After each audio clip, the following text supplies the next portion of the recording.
So I get the question all the time, what if I don't get a permit? And what I'd always tell people is the honest answer. It might be perfectly fine. It might end off better. You might not get caught. You and a couple buddies busted out on a weekend. You save a bunch of money, you save a bunch of time, you save a bunch of headache. The flip side of that, though, is if you do get caught. So you're no longer safe on weekends. Code enforcement is getting out of hand. They're driving around Sundays, Saturdays. They ride bikes. They look for this stuff. So it's getting more hard to get away with, for one. But if you do get caught, what happens is this. So imagine you're halfway through building your dock. You're replacing some framing, some deck boards, maybe sleeving a piling with some PVC, whatever. You're halfway through, the thing's demoed. So at this current point, it's unusable, and you get caught.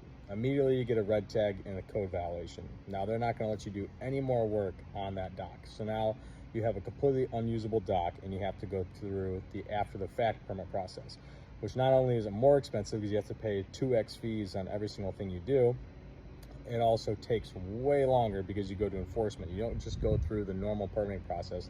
They send you to the enforcement district. So double the fees, double the time, and you have no dock that you can use in the entire meantime. So might you get away with it? Yeah, there's a good chance you could get away with it.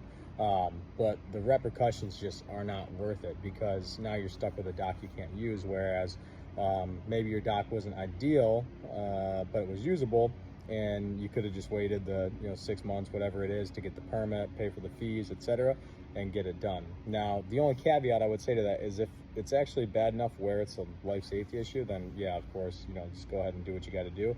But I would still get my permits in the meantime, so that if it did came up and they said, hey, this dock was replaced, you have the permits then, so you don't have to worry about it.